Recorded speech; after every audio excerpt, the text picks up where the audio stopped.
الرحيم. الحمد لله رب العالمين، والصلاة والسلام على سيد الأنبياء والمرسلين وعلى آله وصحبه أجمعين. أما بعد،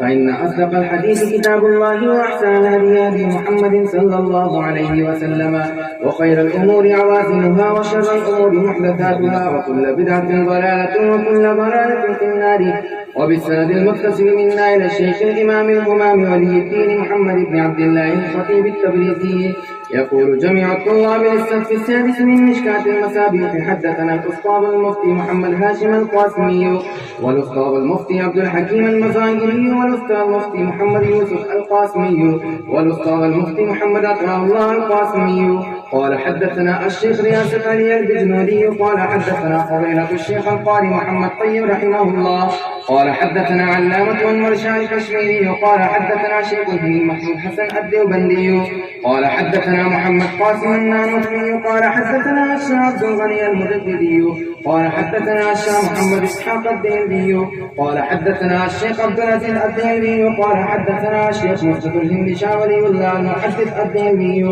قال: حدثنا الشيخ أبو طاهر المدني قال: حدثنا الشيخ إبراهيم الكردي قال: حدثنا الشيخ أحمد القشاشي قال: حدثنا الشيخ عبد القدوس الشنابي قال: حدثنا الشيخ غدنفر النهرواني قال: حدثنا محمد سعيد ميكرا شيخ مكة قال: حدثنا الشيخ سيد نسيم الدين ميركشة قال: حدثنا السيد جمال الدين رحمه الله قال: حدثنا السيد أسير الدين الشيرازي قال: حدثنا الشيخ شرف الدين الجرحي قال: حدثنا إمام الدين ساوجي قال: حدثنا الشيخ الإمام الهمام صاحب المشكاة المصابيح ولي الدين محمد بن عبد الله الخطيب التبريزي رحمه الله تعالى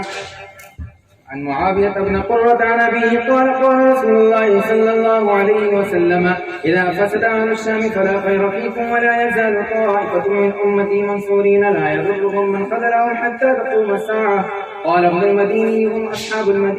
أصحاب الحديث، رواه الترمذي، وقال: هذا حديث حسن صحيح. وعن ابن عباس أن رسول الله صلى الله عليه وسلم: إن الله تجاوز عن أمة الخطأ والنسيان وما استكرهوا عليه، رواه ابن ماجه والبيهقي. وعن بهز بن حكيم عن أبيه عن جده أنه سمع رسول الله صلى الله عليه وسلم يقول في قوله تعالى: كنتم خير أمة أخرجت للناس، قال: أنتم تتمون 70 أمة أنتم خيرها وأكرمها على الله تعالى، رواه الترمذي وابن ماجه والدارمي. وقال الترمذي: هذا حديث حسن. والحمد لله رب العالمين،